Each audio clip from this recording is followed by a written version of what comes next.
जय जिनेंद्र दर्शकों, आप सभी का हार्दिक स्वागत करती हूँ श्री मज्जनेन्द्र पंचकल्याणक महोत्सव एवं विश्व शांति महायज्ञ के चौथे दिन में। दर्शकों, यह महामहोत्सव 11 से 16 फरवरी के मध्य राजस्थान के भीलवाड़ा की पावन भूमि बिजौलिया जी स्थित श्री दिगंबर जैन पार्श्वनाथ तपोदय तीर्थ क्षेत्र बिजौलिया जी में संत शिरोमणि आचार्य श्री विद्यासागर जी महाराज के आशीर्वाद से उनके ही प्रभावक शिष्य निर्यापक संत मुनिपुंगव श्री सुधा सागर जी महाराज सत्संग के सानिध्य एवं प्रतिष्ठाचार्य बाल ब्रह्मचारी प्रदीप जी भैया सुयश के मंगल निर्देशन में आयोजित किया गया।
श्री 1008 पंचकल्याणक महोत्सव एवं विश्व शांति महायज्ञ के चौथे दिन तप कल्याणक का प्रसंग चला, जिसकी शुरुआत में सर्वप्रथम भक्तों ने श्री जी का अभिषेक किया।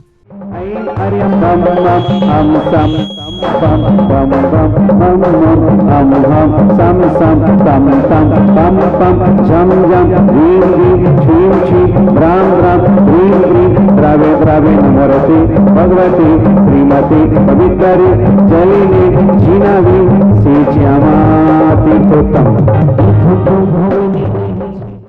जलाभिषेक करने के बाद भक्तों ने श्री जी की शांति धारा कर विश्व शांति की कामना की।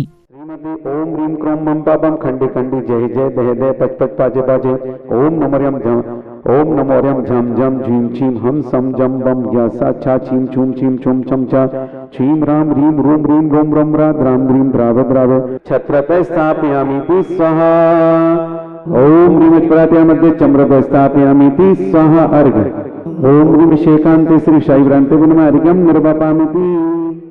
शांति धारा करने के बाद इंद्राणियों ने अपने अपने थाल में अष्ट द्रव्य लेकर तप कल्याणक का मांगलिक पूजन किया।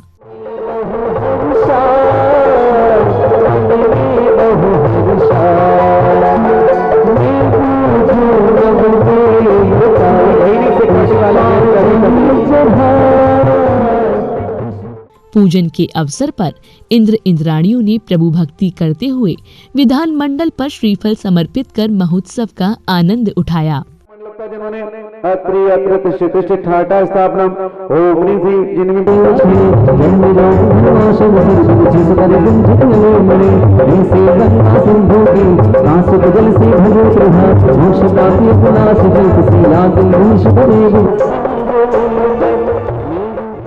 तप कल्याणक के अवसर पर महोत्सव में लोकसभा अध्यक्ष श्री ओम बिरला जी का आगमन हुआ, जिनका उत्साहपूर्वक भव्य स्वागत किया गया। फिर बिरला जी ने प्रभु दर्शन कर गुरुदेव का आशीर्वाद प्राप्त किया।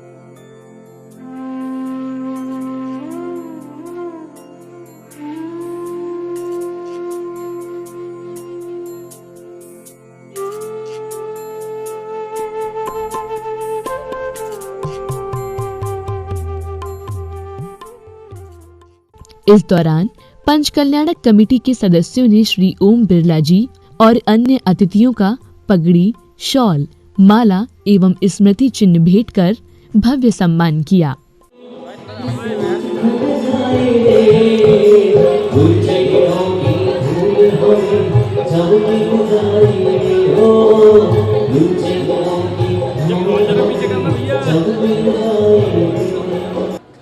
तुम जो मिले हो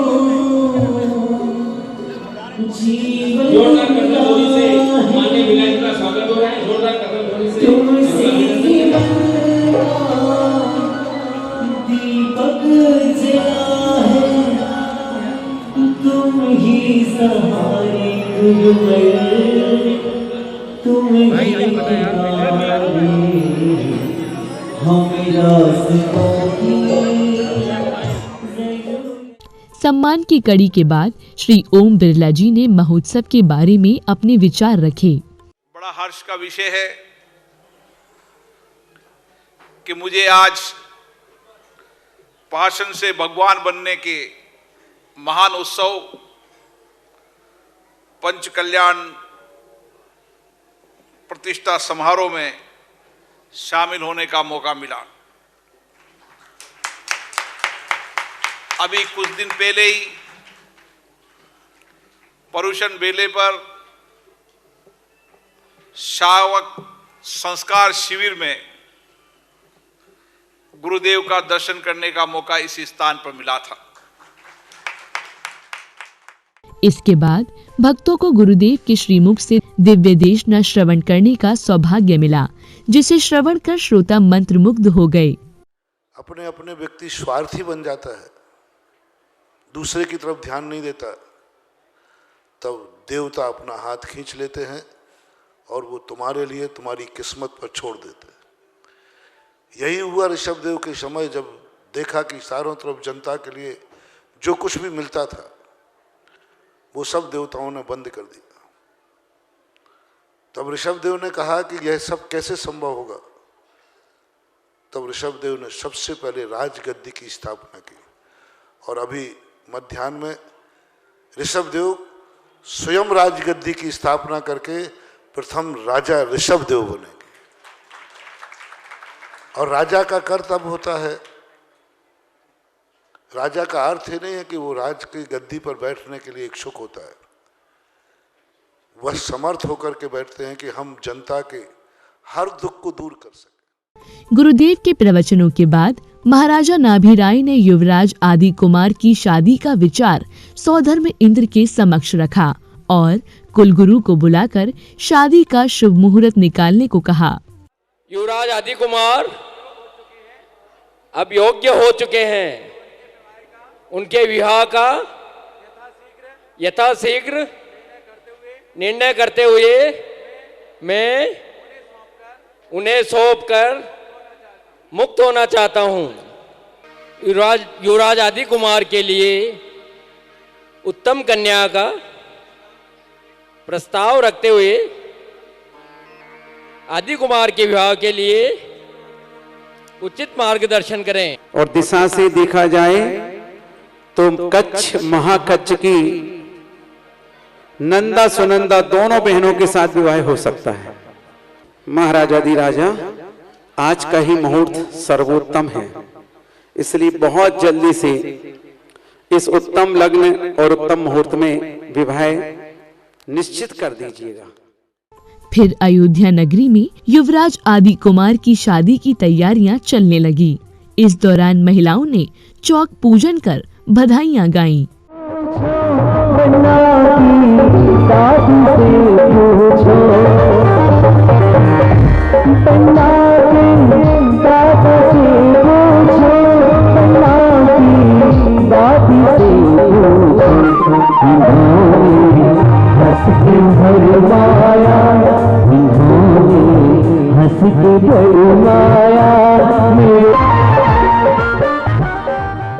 शादी की तैयारियां पूर्ण होने के बाद दूल्हा बने आदि कुमार की बारात में अयोध्या वासी नाच झूम कर सहभागिता कर रहे थे।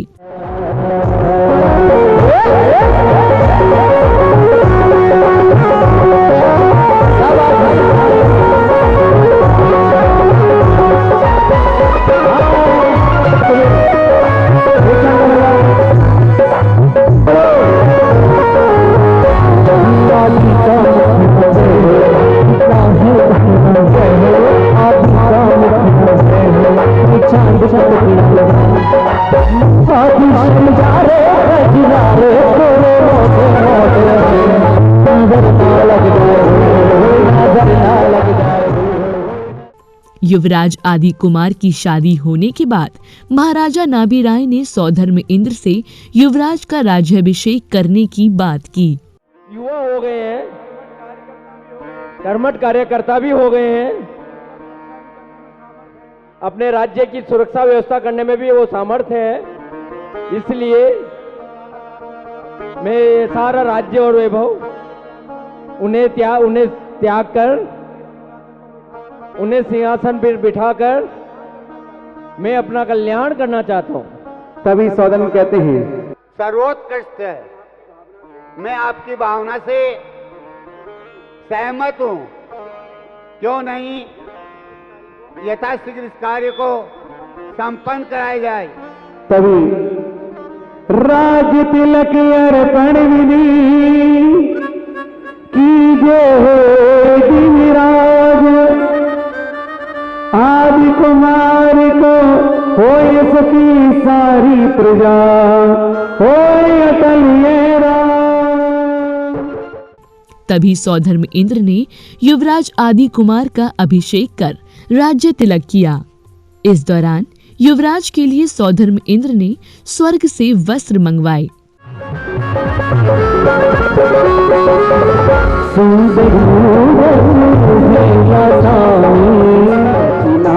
हम जल साथ लाए सागर से भला। ओम ह्रीं से तीर्थराजस राज्याभिषेकम करोमि। ओम ह्रीं सुगंजलि से तीर्थराजस राज्याभिषेकम करोमि। ओम ह्रीं सुगंजलि से तीर्थराजस राज्याभिषेकम करोमि।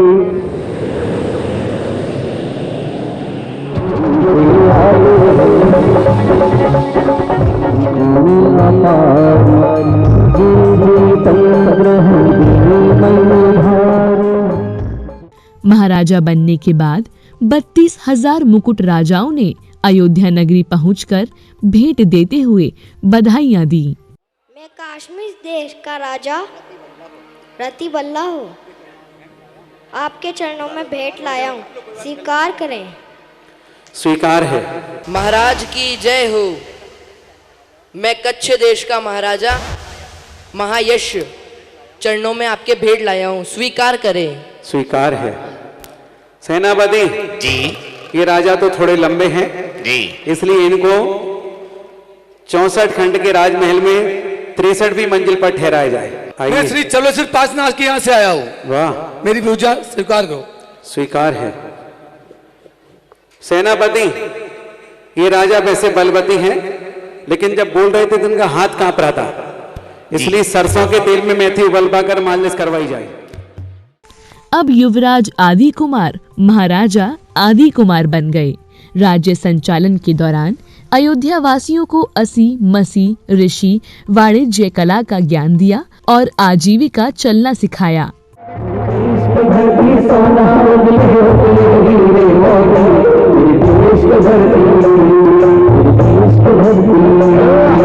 डंडा है ये तो कमर पे। बेटा तुझे तो डंडा ही दिखता है, लेकिन इसके अंदर रसी रस है। कहाँ से निकलेगा? जैसे कि तपोदय में पारस है, ऐसे ही गन्ने में रस है। ये लो, आओ मरो मरो मरो। ऐसे नहीं। बेचारों ने कितनी मेहनत की है और बंजर भूमि को उपजाऊ किया है, और उस बंजर भूमि से ही तुम आज इस इच्छुक और गन्ने को प्राप्त कर पाए हो। ये क्षमा कीजिए महाराज, हमें क्षमा कर दीजिए, हमसे बहुत बड़ा अपराध हुआ है, हमें क्षमा कर दीजिए। अशांति ना फैला पाई, इसके लिए दंड व्यवस्था बनाए रखने के लिए आप लोगों को मंडलिक राजा पद पर अभिषेक किया है। ध्यान से सावधानी पूर्वक राज्य का संचालन करें और किसी को भी किसी प्रकार की कोई परेशानी नहीं होनी चाहिए और न्याय व्यवस्था में पक्षपात नहीं होना चाहिए। इस दौरान स्वर्ग की परियों और लोकांतरिक देवों ने अयोध्या नगरी पहुंचकर महाराजा आदि कुमार के वैराग्य की अनुमोदना की। कैसा खेल खेला है, संसारी प्राणी सभी के लिए हंसते हंसते काम करता है, किंतु फल रो रो कर अकेले ही भोगता है। अतः अपनी आत्मा को परम सुखी बनाने के लिए एकमात्र अपनी शरण लेना चाहिए। हे मोक्ष मार्ग प्रवर्तक, इस संसार में मुक्ति प्रदायनिक दिगंबर मुद्रा ही परम आवश्यक है, जिसे आप स्वीकार करने वाले हैं। आपकी लोकांतरिक देवों की अनुमोदना के बाद महाराजा आदि कुमार ने अपने दोनों पुत्रों भरत और बाहुबली को दरबार में बुलाया और राज्यभार संभालने के लिए कहा। इस दौरान भरत को अयोध्या का राजकुमार एवं बाहुबली को पोदनपुर का राजा बनाया गया। इस राज दरबार से मैं आज ये घोषणा करना चाहता हूँ कि भरतेश आज से तुम अयोध्या के राजा होगे और आज से अयोध्या का राजपाट तुम्हें संभालना होगा। प्रजा का पुत्रवत पालन करना होगा। प्रजा में किसी प्रकार की कोई अशांति ना रहे, कोई रोग शोक दुख दर्द दरिद्रता ना रहे, इस बात का पूर्ण रूपेण ध्यान करना होगा।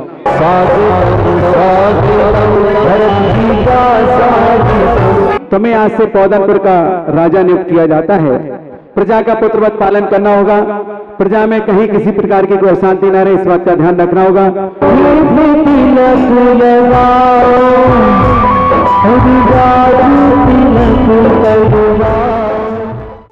फिर सौधर्म इंद्र ने आदि कुमार का भिक्षाभिषेक किया। ओम जय जय जय तीर्थंकर प्रतिकृष्णापयामि इंद्रोदिने स्नाप्रवसाने दिव्यांगनागिनी हिमालयको कर्पो कलाकरु कुंकुमाढ्य से चंदने नास्य समाभिज्ञम रहन सहन भोजन पान सब उनके द्वारा ही व्यवस्थित होता है।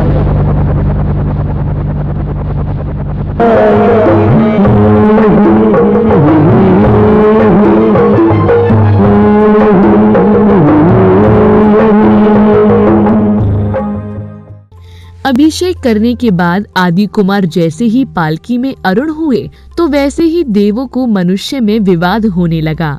पालकी हम उठाएंगे, पालकी हम उठाएंगे, पालकी हम उठाएंगे। अरे पाँव पे पाँव किसने रख दिया? पालकी हम उठाएंगे। अरे नहीं नहीं, प्रभु के पंच कल्याणक हमने सब। वहीं माता मरुदेवी और पिता नाभिराय को आदि कुमार के वैराग्य जाने की सूचना मिली तो माता पिता रोने लगे और आदि कुमार से वन जाने के लिए मना करने लगे।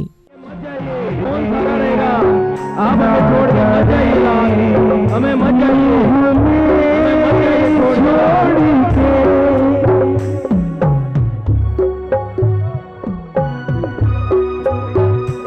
हमें मत जाइए, हमें मत जाइए, आप छोड़ के मत जाइए। अब हमारा सहारा कौन रहेगा? हाँ कैसे रहेंगे? हमें छोड़ के मत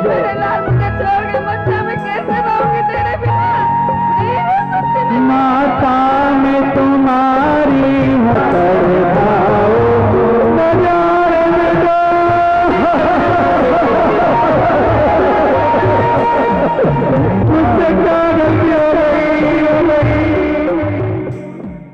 गुरुदेव ने आदि कुमार की पालकी उठाने का सौभाग्य मनुष्यों को दिया।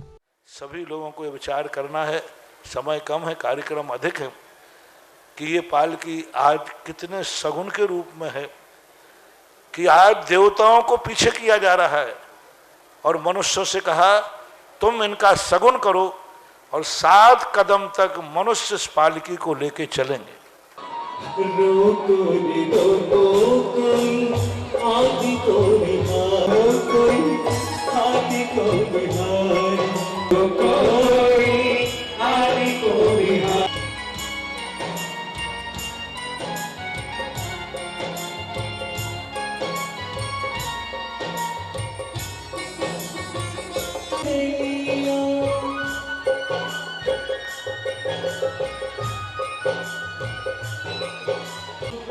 को निहारो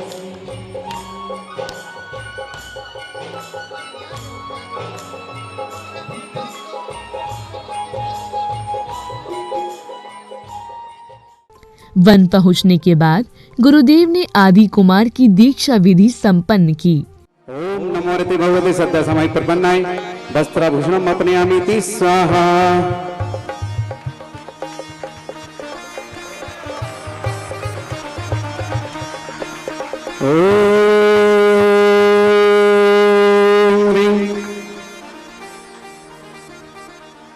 पहले कपड़ा निकल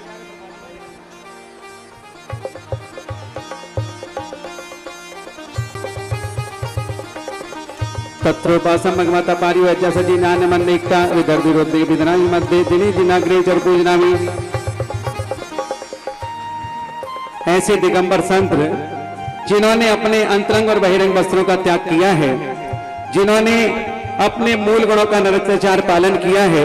ऐसे संत शिरोमणि आचार्य गुरुदेव की दीक्षा विधि संपन्न होने के बाद गुरुदेव ने आदि कुमार का नाम मुनि ऋषभ सागर रखा। इस दौरान भक्तों को पिछी कमंडल भेंट करने का सौभाग्य मिला। ओम नमो रिहंताणम षड्जीव निकाय रक्षणार्थम क्षमा मार्दो गोपितम विदम पिच्छकोपकरणम ग्रहणान ग्रहणान ग्रहणान।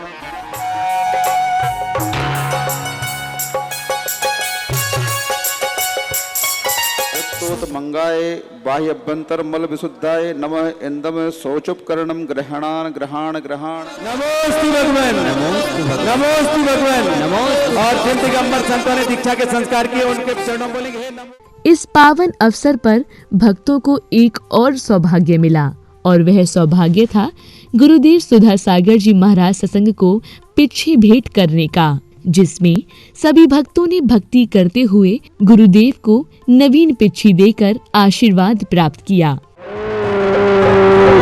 आप लोग कुर्सी लेके खड़े रहें, मैं बुला रहा हूँ। सुधा सागर जी महाराज की अब देखिएगा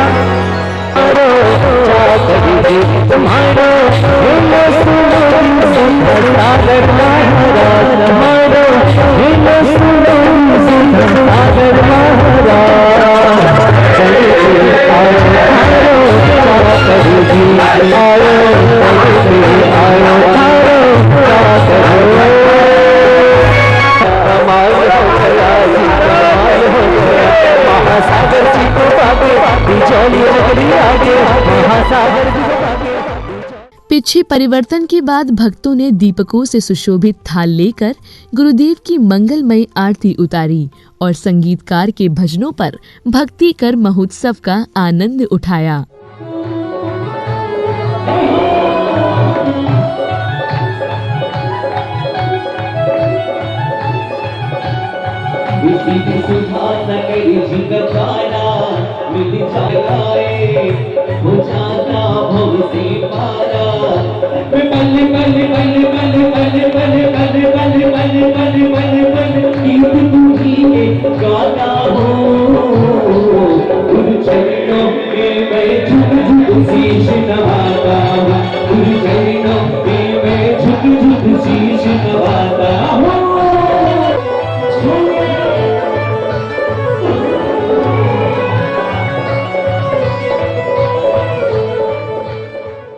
महोत्सव के अंतिम पलों में एक नाटकीय मंचन प्रस्तुत किया गया, जिसे देख सभी श्रोता भाव विभोर हो गए।